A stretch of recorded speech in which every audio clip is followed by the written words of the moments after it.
I don't need everyone to love me in order to be successful.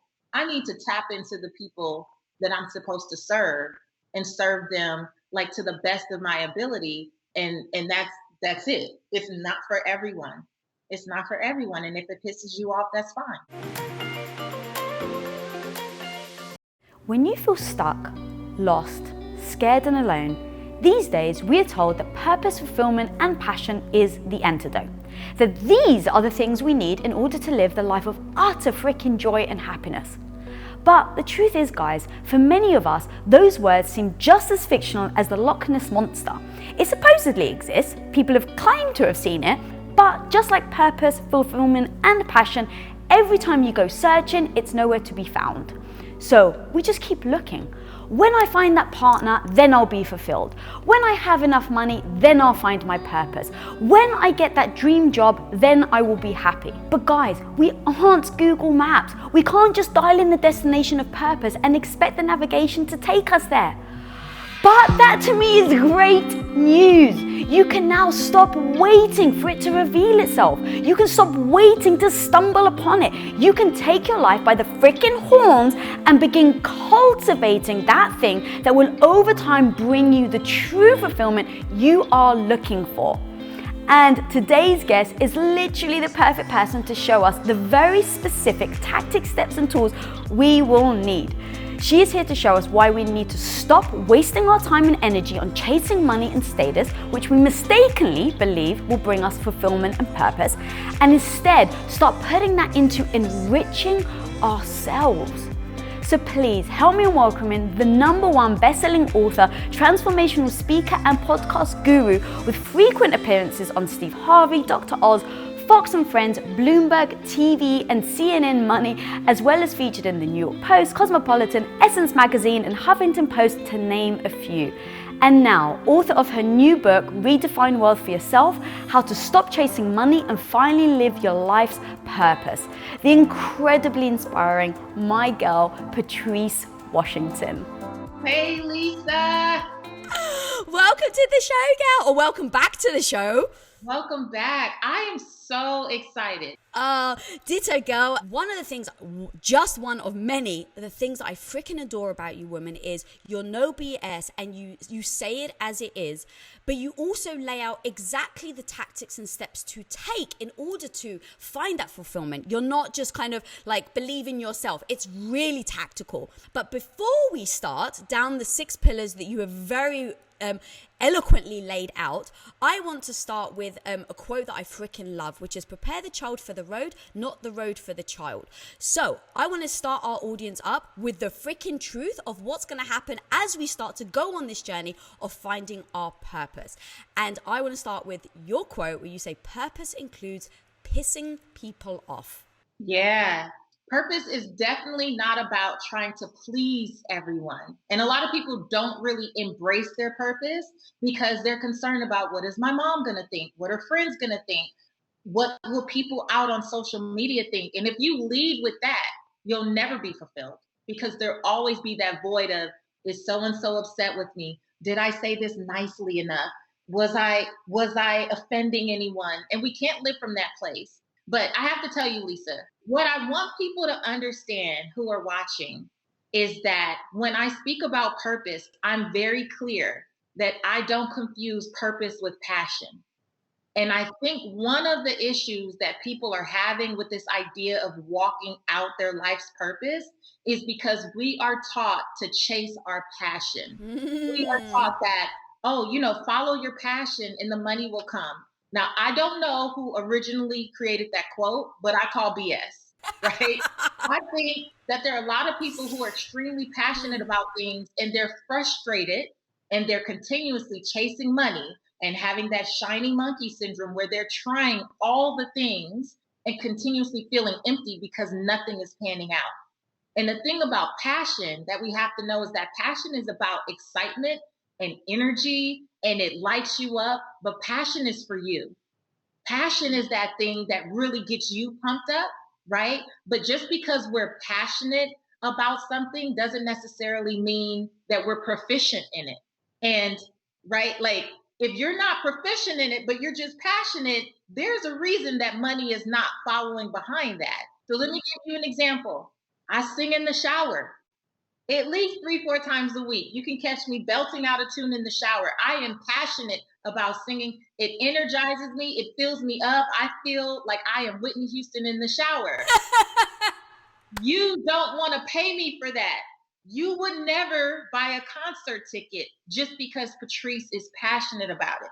We have to understand that for some of us, our passions and what we're purposed to do align. But what I've learned is I had to get passionate about my purpose. And to me, purpose means that other people can benefit from it. If you're the only person who benefits from it, no wonder you're going in circles.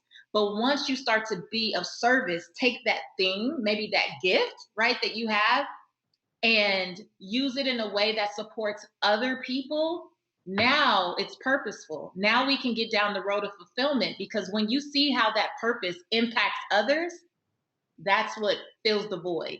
Stuff is never going to fill the void, right? Even the excitement, it doesn't fill the void. Seeing how it impacts others is what fills the void. And that's why I genuinely want people to embrace purpose, not go find it, embrace it. Do you think that that's where people get confused and almost stuck, because they're so...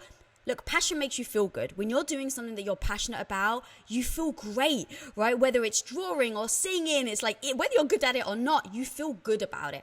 And even going back to how I started the conversation on purpose will piss people off. It's like purpose is sometimes going against the grain. It's hard work. I've heard you say, like, it's so freaking hard work, whereas passion almost just comes from within. And so do you think that that's where people get confused, where they go down the path of passion, but ultimately don't see the end result like you do with purpose? Yeah, I think so. I think that's what allows a lot of people to stay stuck in cycles of confusion, right? They're reading all the books. They're listening to all the podcasts. They're tuning into every episode. They're signing up for every course and program. And yet something is missing. And just because you're passionate about something, let's be honest, some passions are hobbies. Mm-hmm. Like some passions we should do in volunteer work. It doesn't mean that that's the greater purpose for our life. And I'll use myself even as an example, right? I was always a great writer growing up, but it was never anything that I found sexy. I never wanted to go to journalism school or, do anything with it in particular. It was just something that I was naturally good at, right? Or speaking. We talked about this before, like never a shortage of words, right? I always got in trouble for talking in class, elementary school, right on up. But it wasn't until my stories, when I lost everything and it was time to reinvent myself and figure out what I wanted to do, I had to look back over my life and say, but what are the things that have naturally come to you, right? Writing naturally comes to me. I just do it well. Speaking naturally comes to me. I do it well, and people always feel connected to me, or they'll say, wow, I've heard that before, but when you said it, all of a sudden it made sense.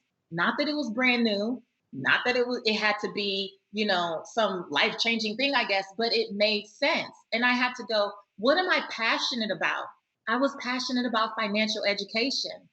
So I took the gifts of things that I always did, I just dismissed them. For so long, they weren't sexy. They didn't look like Lisa's gift. They didn't look like Tom's gift. They didn't look like Joanne's gift, right? I'm like, oh, it's not dribbling a basketball. I can't really draw that well, I don't play the piano well. And when people keep saying, oh, I'm going to find my purpose, there's no place out there for you to go find, right? It's not off in the distance. Whatever you were purposed to do, you likely already have the gifting to do it. You just have to accept it. A lot of times we don't embrace it because we want it to look like someone else's. And when I was able to make myself passionate about what I was already good at doing, right? It became purposeful because I saw how it impacted others, and it just grew and grew and grew. But I think that's where people get stuck. I don't want to brush past everything you just said, because there were a couple of little nuggets that I was like, oh my God, how did you do that? So even just saying, right, I didn't think it was sexy. So the things that I was good at, I didn't think. And a big part of it is because you were comparing. So let's even just stop there and say, how did you stop comparing to then recognize, oh, I was seeing this as not sexy, but now I need to flip that mindset? Because I wanted to lean into what just comes naturally to me. Like, why am I trying to force myself to be these other things or to look this other way when this is just who I was created to be? Like, why do I keep going against the grain? Why do I keep trying to butt up against, like, no, even once I realized that I was a gifted speaker, right? Because I was in the lane of personal finance, I used to think that I needed to look a certain way. Well, I should put on, a business suit. Well, I should wear little pearl earrings. I should not wear bright pink eyeshadow because that doesn't look like personal finance people. And I even stifled my gift because I was looking around and, okay, well, this woman shows up this way, or I read this thing that said this is how it had to look. And even though I was making progress, Lisa, my career really didn't explode until I just was like, you know what? F it. I got to be okay with me. I like big necklaces and pink eyeshadow. This is what we're doing, right? And but it came over time. So it wasn't like an overnight thing. But you know what I felt like? I felt like an imposter because I would put the suits on and I would try to have the look, but then I would open my mouth and it would be contradictory. I use a lot of humor, or I do a lot of, I'm very flamboyant on stage and I'm moving around and I'm doing all this stuff. And it was very confusing to people because what I was presenting package wise did not match with what I was delivering. And so it created a disconnect between me and the very people I wanted to serve. But when I started to peel off the freaking costume and the people I said I wanted to serve could really see me, that was when I could see there's greater purpose in what you're doing. But so there was, and that took a couple years, I'm not going to lie. So this was not an overnight thing, but the next best step for me was just to say, you've always been good at writing, just freaking write. Just freaking allow yourself to write. And that was a start. I mean, and that led to me getting up off the bathroom floor after losing my entire business and having to start over and launching a free blogspot.com. That was the ugliest little blog you've ever seen. But boy, was it a step in the right direction. And so here we are 10 years later, 5 books later, and all the work that I've done. But it started with just saying, you've always been good at this. Just allow yourself to be and stop trying to force it to look like whoever else is. You've been a good writer, freaking write. Wow, that's so powerful. And I want to echo, when I first met you, we were on a panel together and we'd never met before. And we sit on this panel and I'd heard, like, I got introduced and, oh, you're the finance expert. It's like, okay, great, And then you start talking. I'm like, who the hell is this woman? You were so captivating. And it was because I had every expectation of someone being in finance to be the suited up and the person. And that's why I love this story, because it was when you started to say, who am I? What am I uniquely good at? And how then can I turn that into a purpose? Is when you started to, I'm sure, skyrocket, when people actually were like, oh my God, you're unique. And I cannot tell you, and I bet you found this as well, how many people try to be something else, then they say, okay, I'm just fed up of it. And then they become themselves. And that's when everything starts to fall into place. Absolutely. Absolutely. I say this all the time. And this is an evolution, right? Right. Because around the time that you and I were on that panel and I showed up with like a one-piece jumper, romper, skin tight, bright blue, like braids down to my butt, right? Like completely different than what people would see as a finance expert. Because as a Black woman in this space, I have to tell you, there were years when I had mentors who meant well, but they would say, hey, you really need to insert whatever. You really shouldn't have braids.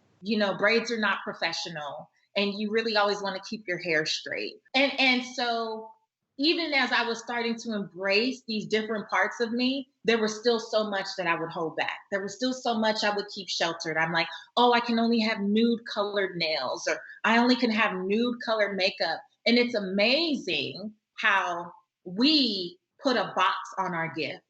right? Like, it's amazing how we'll put a ball and chain on the very thing that we were born with, that we're supposed to use to produce wealth. But we start listening to other people. And I'm a fan of seeking wise counsel, but I do believe that even when it's from people who are well intentioned, we always have the power to reject any advice that's not in alignment with our assignment. And I was called to be who I am, right? Because there's a lot of women out there who needed an example of a woman in the business space, in the finance space, that didn't have to look stuffy. That just is what it is. And it wasn't about waiting until I saw someone doing it. At some point, you got to be like, well, I'm it. And as long as I'm myself, I'm just going to be happy being myself. Because what makes us question our gift, what makes us question if it's really purpose, is when we do put all these parameters on it and stifle ourselves, and then we go, well, if this is it, I don't want it. Mm-mm. But it's not that the gift is not truly the gift. It's all the extra layers, that we've put on it that makes it feel like, well, this can't be it. But when I threw away the suits, I literally posted on Facebook and I said, hey, if anyone is in need of some business suits, I have black, gray, navy blue, olive green. I've got some pumps, some kitten heel pumps here. I've got stockings, pantyhose, and I've got pearls. If you are applying for a job soon or need some work clothes, you can meet me at this Starbucks on Austell Road in Mableton, Georgia, and you can have everything out of my truck. And people showed up and I gave away everything that did not feel authentic to me. And when I drove away from there, and the next time I had a chance to take the stage and I had on whatever jeans and a blazer and my big necklace, that was probably one of the best receptions that I got from the audience. And it was the best for me. I literally left that place and cried in my car because I felt so free to just be me. And I saw it as a wink that I was headed in the right direction, and I have not turned back, but I've gotten better and better and more accepting, right, of myself every year, really. Every year I've dropped something else. Wow, that's so amazing. I love that you just made a decision. There's something really interesting about how finite that was, right? It wasn't like, I'm just going to keep them in my closet and I'm not just going to wear them. Like, there is something where once you decide and then move in accordance, in a bold move, I always find it actually helps me stay on that path, because it's like you've actively done something. You've gone from here to over here. You know what it is? I call it no straddling the fence. Yeah. A lot of times we say, okay, I'm going to make a decision, but then we leave room for so many plan B, C, D, E, F. We leave room to go back and forth. And I believe we do this in every area of our lives, whether it be with our health, our wellness, our relationships. We're kind of like, well, just in case, I'm going to leave a little crack in the door or something. And one of the things that I always remind myself is no straddling the fence. You're all in or you're all out. There's no gray area, right? If you were saying that this is what you want to do, go all in on it and at least give yourself an opportunity to see what's possible. Because if I don't go all in, be it for 6 months, a year, 2 years, how do I really know? It's not, that's the thing. We also keep shifting because we do the first thing and it doesn't work out the way we want it to. And then we're like, see, I tried. Try again, and then try again some more, right? Like, if that first audience did not receive me, I don't believe I would have gone back and bought more suits. I would have said, okay, on to the next place. Maybe those weren't my people. And maybe I need to be more deliberate about choosing what stages I get on so that I can be in front of my people who can appreciate what I look like, how I show up, and how I communicate. And if you don't, you're just not my people. It's not to question my gift. It's not to question whether I'm in purpose, because I believe purpose will connect you to the people that you're supposed to serve. And that's what, going back to how we started, that's why I don't care about pissing everybody else off. Like, if you're not my people, that's fine. You want someone in a suit? There's tons of them out there. You want someone with a certain hairdo? Go find her. Go find him. But the people who are okay with my message, I'm here for them and they're here for me. I don't need everyone to love me in order to be successful.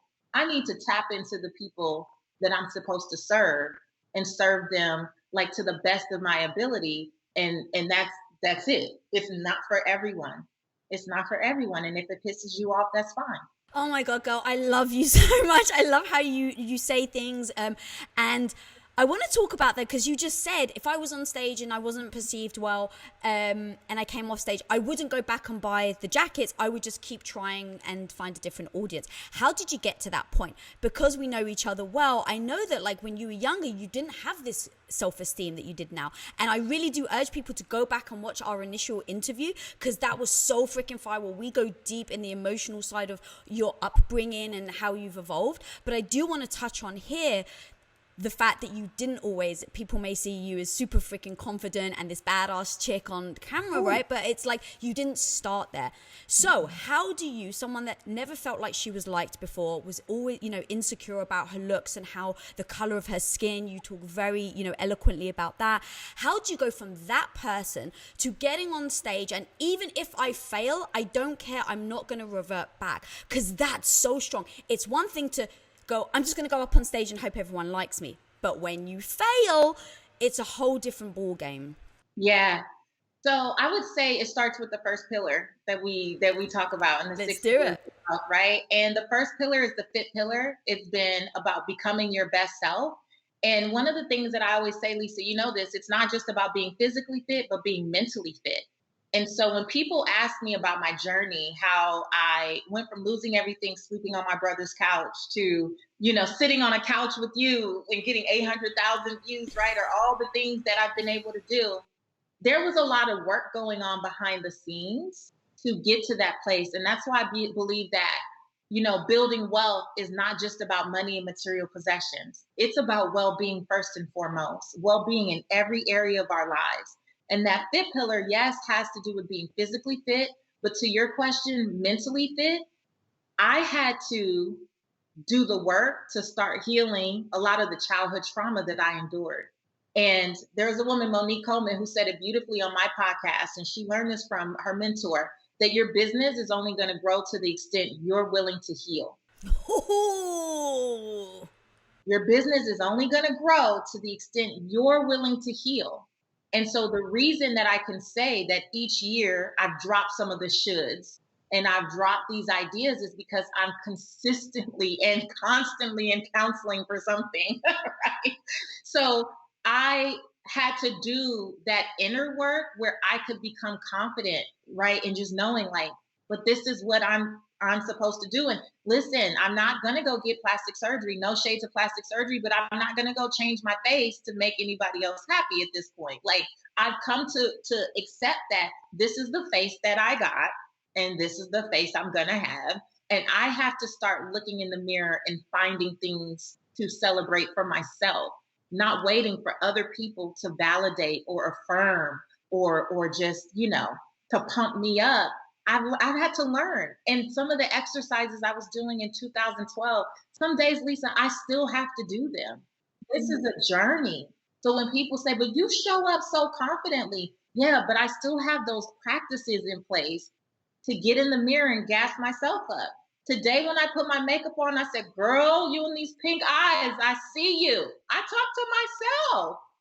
Because if I came on here and perhaps you didn't say, friend, you look beautiful, what am I supposed to do? Crumble and get in, like, be like, oh my gosh, I hope Lisa likes it. Does Lisa, right? Because that's what I would have done 10, 11, 12 years ago, 15 years ago. I'd have been like, did I make Lisa upset? I wonder if, because we're so good at making up all the stories, but the stories are not even rooted in anything going on today.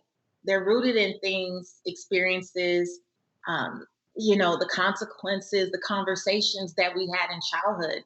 And the reason that we say that that's the first pillar is because you can be as brilliant as you want to be, Lisa. You can be so well read. You can have all the degrees. You can have all the things. And yet you'll still be the person who doesn't raise your hand for the opportunity. You'll still be the person who doesn't submit the proposal. You'll still be the person who allows a client to, you know, like make you lower your price or something. Like you'll still be the person taking opportunities that no longer serve you, right? Because you want to please and you want to make other people happy. But those types of actions and behaviors are preventing you from experiencing the wealth you say you want. And so the work that I was doing was going to therapy, dealing with my childhood trauma, learning different, exercises and interventions so that when those thoughts creep up, like when things come up, that I'm able to like work through it on my own now a lot of times, right? The new stuff I'm always talking to my therapist about, but some of the old things I can kind of like assess, like, okay, you're doing this thing because of this in 1988, and it's time to let that go. Yeah, and I heard you say that the biggest part of it is to really change the habit, right? So it's changing the habits because we are so accustomed to doing things or saying things to ourselves that we've said since childhood and we don't even realize we do it or say it. So making sure that we change that habit loop so that we then change the voice or the language we're talking to ourselves about. I love that. All right, let's go on to the next pillar, because honestly, girl, like the way you freaking break this down, if people really pay attention and listen and get your book, like I really believe how many people's lives you truly can change. So I really appreciate you taking me through this. So the next one is people. So talk to me about that. So the people pillar is about creating relationships that matter. And it's so funny. This is such a great example of creating relationships that matter. You brought up the fact that we met on the panel, right? I had no idea who you were, Lisa, right? Like we're cool, we exchanged, information or whatever. Fast forward, you invite me on Women of Impact and, we've been to some things together and there were so many opportunities that came out of that, but I wasn't looking for any opportunities. And I think that's the shift that we have to make because we live in a culture that is very much like figure out who you can use and get the most out of it. Mm-hmm. It's a very like, what can you give me? What can I get? Like, how can this relationship benefit me? What can I do? And I just don't enter relationships like that. And at this stage in my life, I've never really been that type of person, but I understand how it happens. And I think well-meaning coaches even, and, different folks are like, oh, put yourself in this group so you can align with that person. I'm just like, I just want to align with good people. Like, if I'm feeling you, I'm feeling you. And it's more so, how can I serve? And so in creating relationships that matter, when it comes to your ability to attract wealth, relationships are everything. Whether you get tipped off about an opportunity or have this introduction or have someone who can speak a word into your life that you didn't even realize you needed, but it opens you up to this whole possibility. Those are the things, those are the moments in life that lead to wealth. And I think that we make it so often about this forced thing that we can pick up, I think, a lot of times when people are just not genuine. And I don't know if people know that you can. You can pick up on when people are just not genuine or when people are trying to build a relationship based on expectation of what you can do for them and what you can give, right? And it's time out for that. Like that is, I think, the worst way personally for me to go about building relationship. Just freaking take care of the relationships in your life. And so how do I serve the people that I'm already in community and relationship with, the people who are already in my sphere of influence? And not just professionally, but personally. One of my big lessons I talk about is how I've had to learn to schedule my family in, make time, not find time. And a lot of times we'll say, well, I'm working, to show my kids that I love them, or, I'm working to take care of the people I love. But then the people you love don't know you love them because you're never present. You never make time. Even in COVID times, you don't make time. You find ways to always be glued to your phone or glued to a Zoom room or glued to this. People will say, I texted you 3 days ago, you didn't reply because I'm not attached to my phone. My kid is here. This is my child in this space is my first responsibility. So I'm going to respond and I'll get back to you. But if I have to take care of those closest to me, because at the end of the day, when it all goes south, Lisa, Reagan is who I have. Reagan is the person who's going to wipe mama's butt when it's all said and done. And she's going to have to be in therapy for her own whatever, but it won't be because mom wasn't present. I don't want to be a public success and private failure. And I want people who are in my life to know that if I say I love you, then I genuinely love you. I'm genuinely there for you. I have your back. And that's a relationship that matters. Because when I'm on stage, I don't confuse applause with love. I don't confuse people liking things on Instagram with these are my friends. I don't care what Facebook calls people. I'm not confused that I have to make an investment in the relationships that truly matter to me. And because of that, when I am out and about and on stage and doing these things, there's no guilt in the back of my head preventing me from showing up, because the relationships in my life, those people know we're solid. I love that. And you definitely act in accordance to everything you are saying. And I love that. And I love that you're not bashful about saying it. Like, a lot of people are people pleasers. You said it right at the beginning, right? It's like, even going into this subject of finding your purpose, feeling fulfilled, it's like you're going to be pissing people off. People are going to judge you. Some people are going to hate. You know, some people are going to potentially use you. But staying focused on those true people, I think, is very empowering. And then also, to me, it kind of gets rid of the the outside radiation. So you know how like you have like that kind of buzz, like that's how I feel negative people or people that I don't gel with, that's how I feel they are in my life, is external radiation. Oh yeah, just extra. Yeah, you know, I'm turning 40. I do. You know, I've really been in this season of like dropping the shoulds. And there is no one in this world, I don't care who you are, what you've accomplished, what platform you have, I don't feel attached to any, well, I should be on her show because she has XYZ. I don't like her. For whatever reason. Yes. But it's true, right? It's like for whatever reason. And it may be unjustified, unfounded, but if I don't feel connected with this person's message or how they show up or what my experience may have been backstage with them or any of that, I'm not going to pretend so that I could do what? Use you for your platform. I'm not going to pretend and act like it's all good when it's not.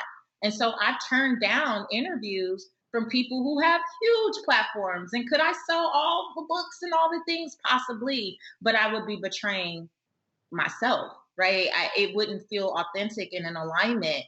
And again, I think that having solid relationships allows me to not feel like I have to do things with other people to like, you know, buy their or get into their affection or have them affirm or declare that I'm a great person.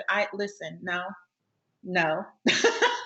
Can you tell me, girl, like everything you're saying, it's almost like you could switch out the word purpose with authenticity. Like everything you're saying is really like, to get to your purpose, you have to be that authentic. You know what? Someone in my community said that to me recently.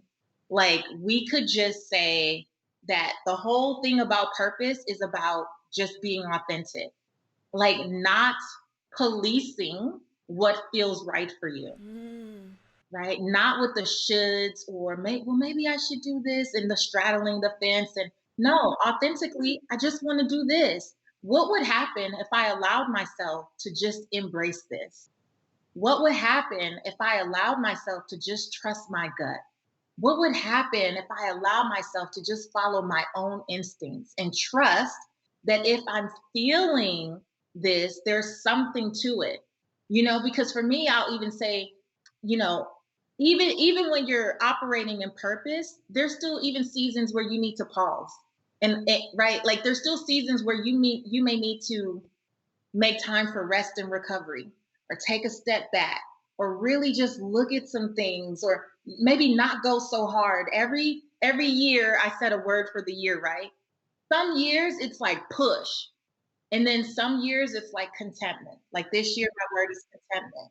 So it's not to say yes to every single thing that comes about, which is weird because I'm launching a book. Yeah. I'm launching a book.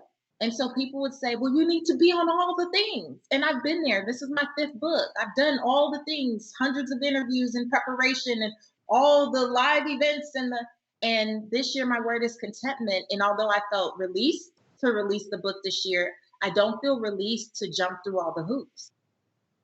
But I'm so committed to knowing that I'm still operating from a place of purpose, even when it means pausing or taking a step back or taking things a bit slowly.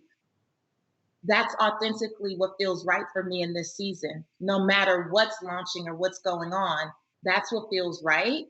And friends like you have said, hey, I want you on. Or different folks have reached out to me that I've never met in my life. And they're like, hey, we get 1 million downloads a month. We'd love to interview you.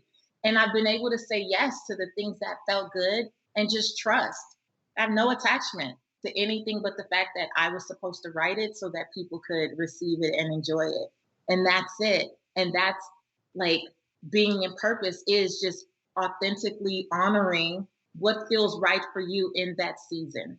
That's so powerful. And everything that you're saying, girl, and everything that you've written in the book really is a reflection of, it's not just like, hey, I'm the expert and this is what you should do. It's, I've lived this. I've gone through it. I know what it takes. And it isn't just read the book once and you're done. It is read the book, implement everything that I'm saying, and continuously on a daily basis practice it. And where I want to go next, because your pillars are amazing and I'm so worried we're going to run out of time, so I want to talk to you about the faith pillar. And the reason being is, as you know, I am not a religious person. I actually do not believe in God, and I love your message so much. And it is very rare, I think, to have two people that can be as close as we are and have such different beliefs, but still really freaking gel. So can you talk me and walk me through that pillar, and then let's go deep. Yeah, the faith pillar is about believing in something greater, right? And what I say in the book is, yes, I own the fact that I consider myself to be a Christ follower. But here's what I believe. I don't have the right to judge you or anyone else based on your beliefs. My thing is, my belief gives me hope. And I believe that the hope that I've had through so many of these tough seasons, when my son died prematurely, when I was in the hospital for 10 weeks, waiting to have my daughter, when the business folded, when I was betrayed in my marriage, when any number of things, you name it, right? The thing that has allowed me to keep going is this idea that none of those things happened to me, they happened for me. And it was about having a practice that I could lean into, because I don't believe it's about if life is coming, it's when. We all are going to experience things in life because life is life. But if you say that you believe in something, then make time to practice it. And if it's not that it's about a specific religion, what truths do you hold dear? And are you actually making time to incorporate that in how you live your life? So just as much as I schedule this interview on my calendar, right? My work pillar stuff, just as much as I schedule time to go through my money, stuff, I schedule faith because, as I said on my last interview with you, my superpower, I believe, is resilience. Do you have something that you can lean on in tough times? Because what I do believe is that when those times come and there's already a lot of chaos in your life, it's very hard to figure out, what are my standards? What are my virtues? What are my beliefs? Because your mind is already so cluttered with all the things. So that's why I like my groups, my communities are filled with everyone. A lot of people who listen to my podcast, Lisa, they're like, I'm not religious, but I love you. And I'm like, girl, you don't have to be. I don't consider myself to be religious. I definitely consider myself to have more of a relationship with a higher power.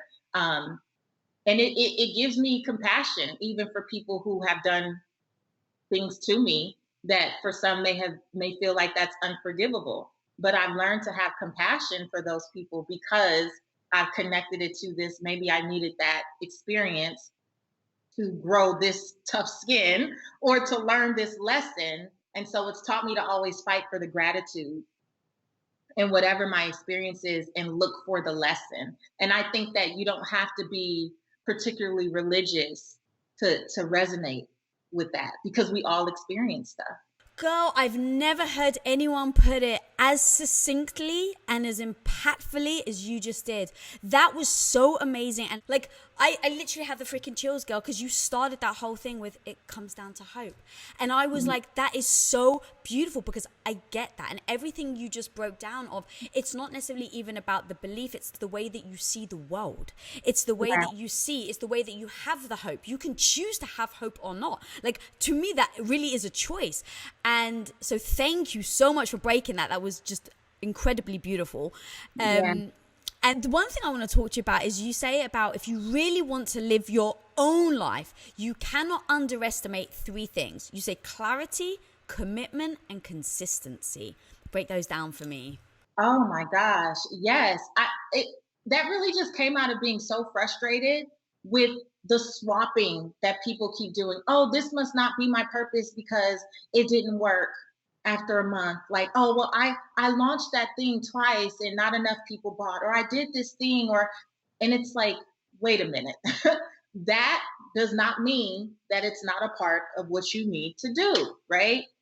We all, in order to be successful, are going to have to get clarity around what we really want. And I think that we underestimate the power of clarity. I think we underestimate the power of knowing your why, not just naming these arbitrary goals, but saying, why does that matter to me? In the finance space, most people have these random like things that they're running after. And it's like, but what do you actually need to be content? Like, what do you actually need to be happy? I'm not saying don't go for the gusto, but you're not allowing yourself to be fulfilled because there's like this moving target, right? And you keep shifting, so you're never happy. You're never content. You're never fulfilled. So clarity and going deeper every time you have a should, or every time you set a goal, ask yourself, and why? Why is that important? Why now? Why do I even care about this?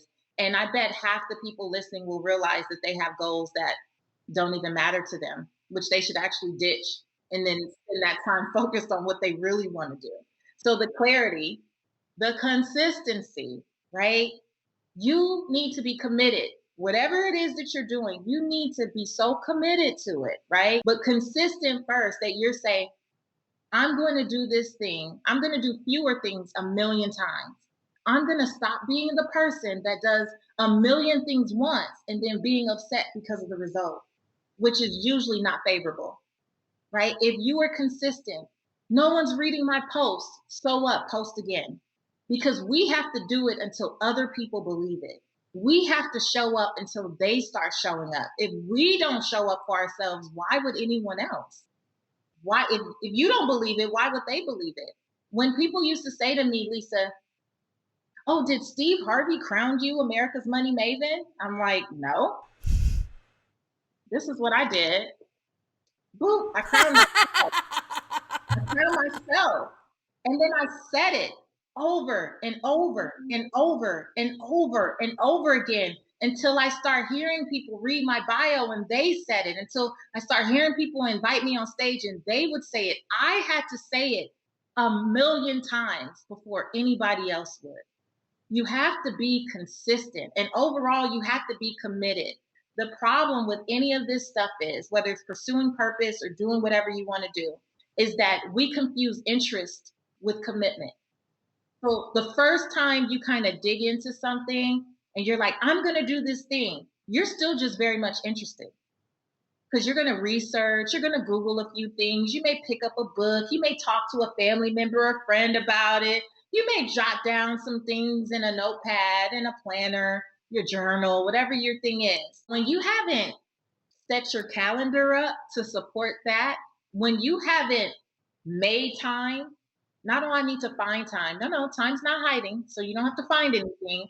When you haven't made time yet, you're still interested. You're not committed, because committed people are like, I'm throwing all the suits away. Committed people are like, meet me in the parking lot at Starbucks on Austell Road and come get this, because I'm not going back. I'm committed. I'm not interested in seeing how it goes. I'm committed to owning who I am authentically every time, whether people like it or not. Commitment is, I'm going to set my calendar up. I'm going to even explain to my family, what am I doing? What's going on? So that they can buy into the vision and understand why this is important to me. I'm going to remove all distractions, right? Like, I'm going to clear things off my calendar. I'm going to give myself permission to say no to things that no longer serve me, so that I can say yes to the things that are like a hell yeah for me. I'm going to do all those things. If I leave roadblocks, distractions, other things in the way, then I'm interested. I'm not committed. And as long as I stay interested, I may fumble my way there, but I'm not creating, a bulldoze like path to what I say I want. And I think that, you know, with certain things, you're going to have to like get so clear that you're just willing to shut any and everything out. Like you're willing to put those blinders on and say, I'm not looking to the left or the right. I'm going after this thing, and I'm going to get clarity around why I want it, what I expect for it to do, like what I'm like, why this really matters to me. I'm going to do it over and over again, right? And allow it to really build momentum into something great. And I'm going to be all out committed to it.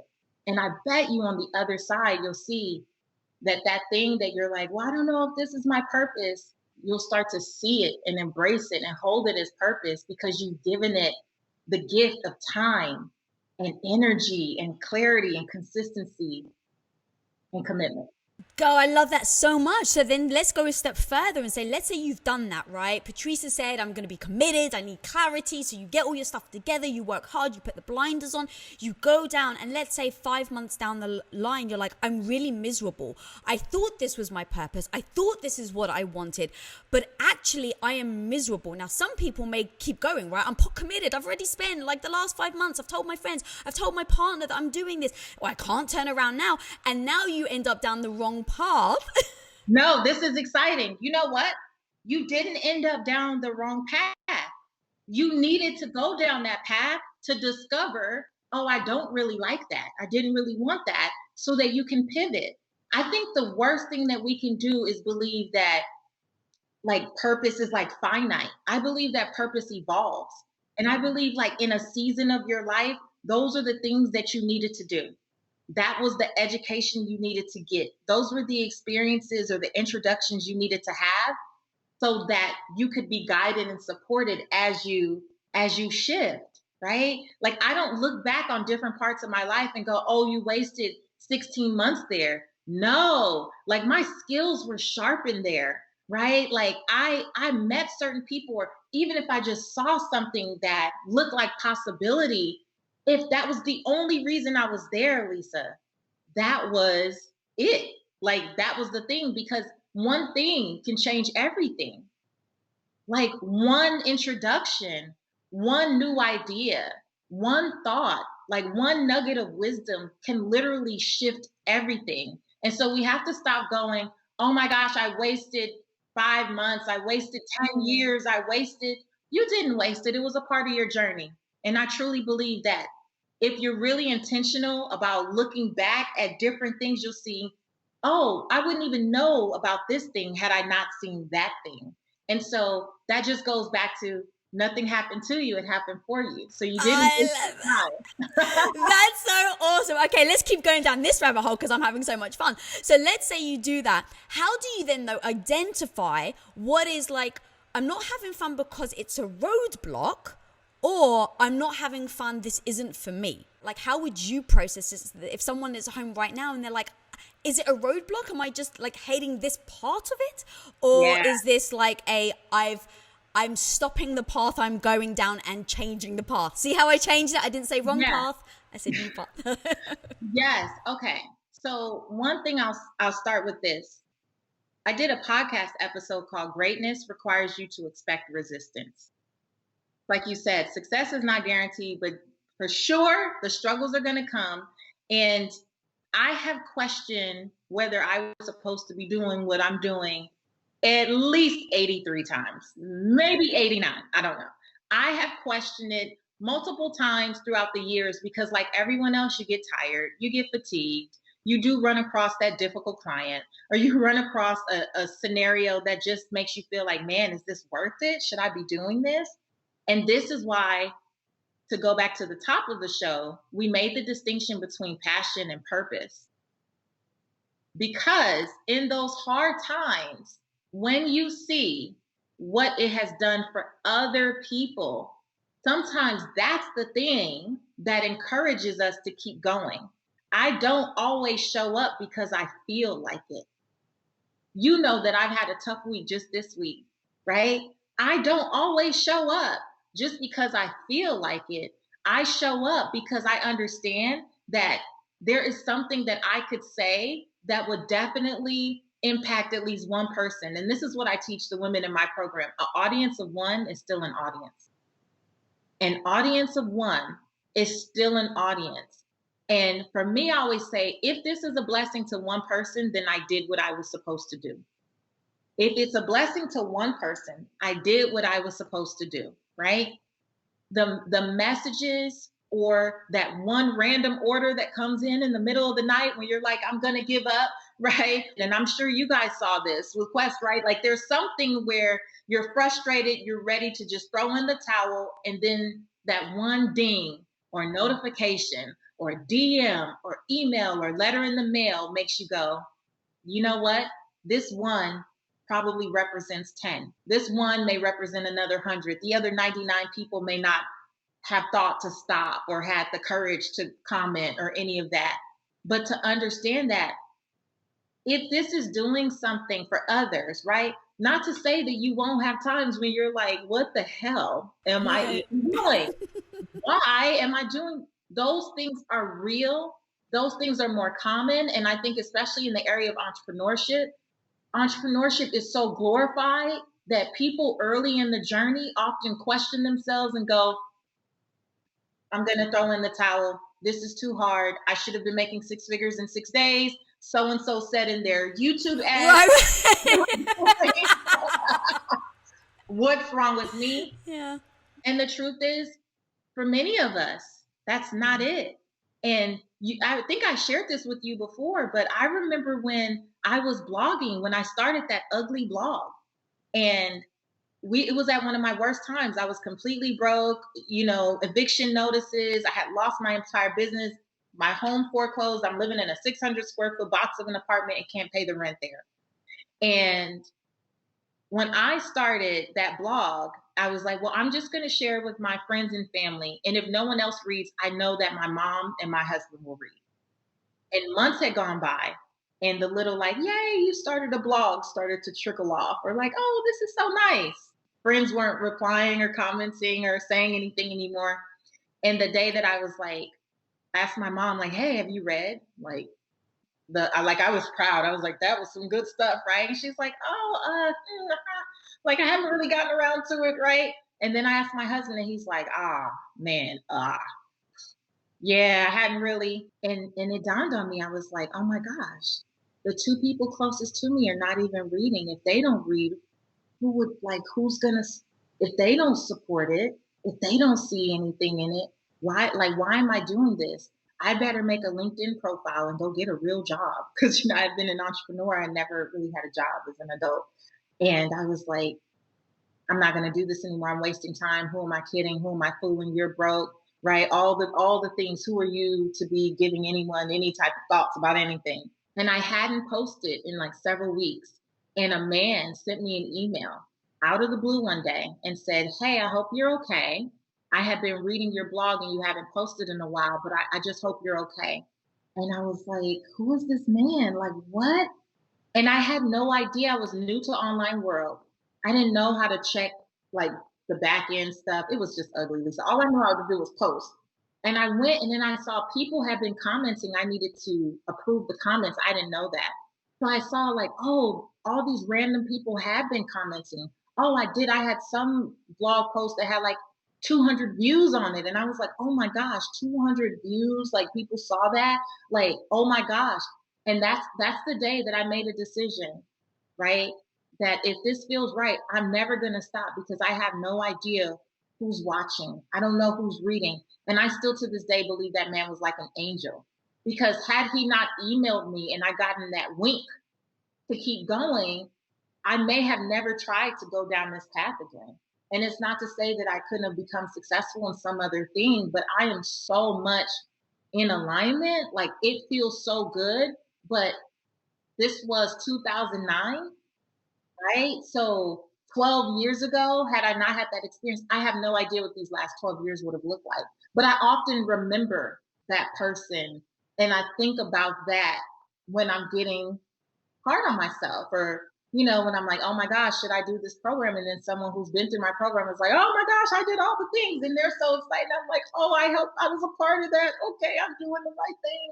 And Yeah. So it happens. You're going to question. That's natural. Girl, I could just keep talking to you. You are just full of so many freaking gold nuggets, girl. But where can people find your book? Where can people dive deeper into your world and really learn all about you and your courses that you're doing and all of that good stuff? Yeah. You can find out everything about me at patricewashington.com. And for anyone who loves to play in social media, Instagram is one of my favorite places. I would love for you to come say you learned about me on Women of Impact. It's Seek Wisdom PCW. Hell yeah. Guys, really, really, truly go check out this woman. Get her book. It's got really, like I said, concrete, no BS tactics and tips on how the hell you actually develop and find your purpose. So go check that out. And guys, if this episode did bring you value, please do subscribe, like, share, comment in the comment box. Let me know what you thought. Oh shit, my earpiece fell out. And maybe we'll keep that in. So guys, comment in down below what piece of fire advice hit you so freaking hard that Patrice said. And guys, seriously, until next time, go be the hero of your own life. Peace out. What up guys? Thanks so much for watching this video. If you'd like another dose of badassery, make sure you watch this video right here or this one right here, because I know you'll like them. But hey, also, while you're here guys, you might as well click that subscribe button down there so you don't miss any future episodes. And until next time, be the hero of your own life. Peace out.